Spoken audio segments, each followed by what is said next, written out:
Je suis bloqué dans mon appartement pour la journée aujourd'hui à Abidjan, du moins officiellement. On va dire que depuis ce matin, j'ai reçu plusieurs coups de fil. Alors, ceux qui ne le savent peut-être pas, je suis arrivé à Abidjan déjà pour plusieurs raisons, parmi lesquelles une formation que je tiens ce samedi à l'hôtel Azalaï. Donc, si vous êtes à Abidjan, je crois qu'il reste une dizaine de places. C'est vraiment le moment de prendre votre place parce qu'après, ça risque vraiment d'être trop tard. Malheureusement, on a tous des gens qui viennent à la fin revendiquer des places alors qu'elles sont toutes parties. Donc, n'hésitez pas à prendre les vôtres juste après cette vidéo. Donc, je disais, je suis arrivé justement hier, comme d'habitude, hein, je suis allé manger un bon attiéké poisson dans mon maquis préféré, dont je tairai le nom ici, hein. Et ça s'est très bien passé, donc je suis rentré à l'appartement et depuis ce matin, j'ai reçu pas mal de coups de fil de personnes qui me disaient ah ouais, non, évite de sortir aujourd'hui. Alors pour ceux d'entre vous qui ne le savent peut-être pas, aujourd'hui est un jour très important en Côte d'Ivoire. Nous sommes le 17 juin 2021 et aujourd'hui, Laurent Gbagbo, l'ancien président de la République, revient au pays après 10 années passées à l'extérieur dans le cadre d'un procès à La Haye. Et donc c'est un événement, clairement. Quand on est dans le pays, on le ressent encore plus que quand on est à l'étranger. Et donc aujourd'hui, il y a énormément de mobilisations qui sont faites à gauche, à droite, avec pour but de le recevoir. Ceci, bien évidemment, n'est pas supposé empêcher à la vie de pouvoir se dérouler. Mais dans les faits, beaucoup de gens sont quand même assez prudents aujourd'hui. Et vous savez, quand il y a beaucoup de foule comme ça dehors, on appelle à la prudence. Et donc c'est dans ce cadre-là que beaucoup de gens me demandent de rester à l'appartement. Seul problème, c'est que je n'ai rien à manger ici. J'ai de l'eau à boire, mais j'ai rien à manger. Je ne vais pas rester en jeûne une journée à la maison, juste parce qu'il ne faut pas que je bouge. Ok?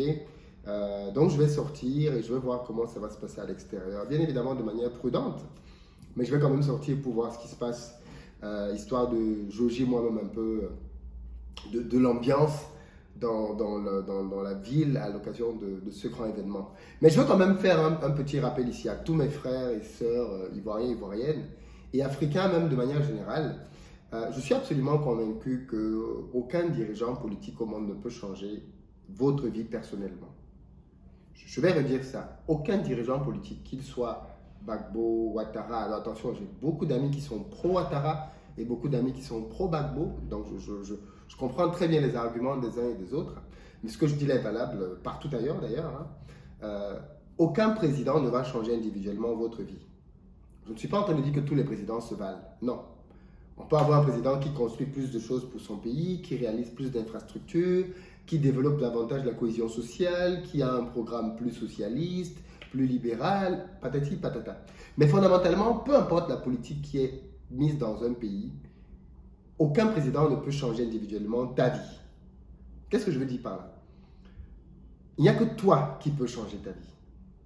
Et parfois, j'ai le sentiment que les gens oublient en fait cette composante essentielle, qui est de dire que à l'échelle individuelle, c'est à chacun de faire ce qu'il faut pour changer sa vie. Que ce président soit le plus aimé, le plus tout ce que tu veux, si toi, tu ne te lèves pas pour faire ce qu'il faut, ta vie ne changera pas. Et parfois, j'ai ce sentiment justement qu'on se repose beaucoup trop sur nos dirigeants, notamment en Afrique. On attend de monts et merveilles. Et pourtant, j'aime bien prendre ça en exemple. Ceux qui pensent que... Dites-moi le pays là où il y a un bon président. Citez-moi le pays là où il y a un bon président. Et dites-moi si vous pensez que parce qu'il y a un pays avec un bon président, si on vous met là-bas, vous allez réussir. Non, c'est faux. Prenez les États-Unis. Est-ce que les États-Unis ont un bon président avec Donald Trump? Est-ce qu'ils ont un bon président maintenant avec Joe Biden? Est-ce que vous pensez donc que parce que Joe Biden est venu maintenant, la vie de toi qui me suis et qui est aux États-Unis a changé? Non.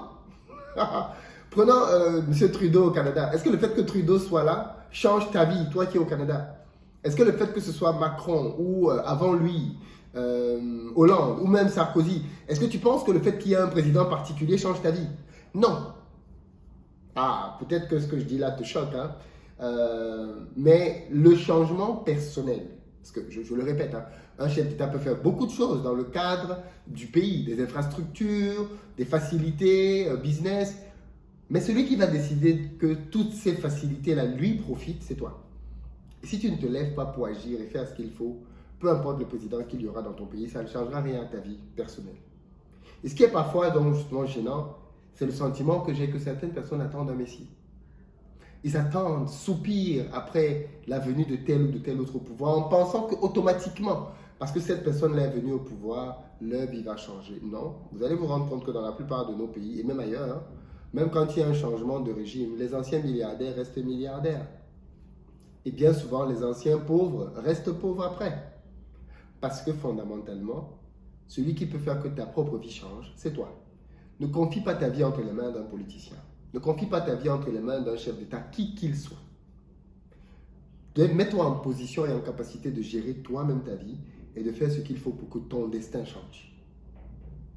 J'espère que vous comprenez bien que ceci n'a rien à voir pour ou contre le fait que Gbagbo rentre. Fondamentalement, je pense que c'est bien qu'il rentre au pays et qu'en tant qu'ancien chef d'État, c'est normal qu'il ait un accueil digne de son rang. Ça ne pose pas de problème. Mais pendant que l'on festoie, pendant que l'on se réjouit, posez-vous bien la question individuelle de, après être sorti pour accueillir le président aujourd'hui, après l'avoir acclamé, après l'avoir vu, lui avoir serré la main, avoir rigolé avec lui, demain, est-ce que ma vie change? Parce qu'au final, c'est la seule question qui est importante. Demain, est-ce que ma vie change? Il y a des chances que non. Saluer la main d'un président ne changera rien à ta vie. Le rencontrer, sourire avec lui ne changera rien à ta vie. Le président n'a pas une baguette magique avec laquelle, boum, il change la vie de tout le monde. Non. S'il l'avait, ça se saurait. Celui qui peut faire que ta propre vie change, c'est donc toi-même.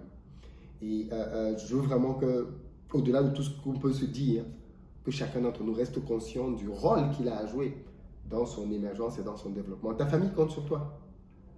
Tes parents comptent sur toi. Tes futurs enfants comptent sur toi. Ton village, ta communauté restreinte compte sur toi. Et toi, tu comptes sur le président? Toi, tu comptes sur le président? Le président a déjà lancé un business. Disons la vérité.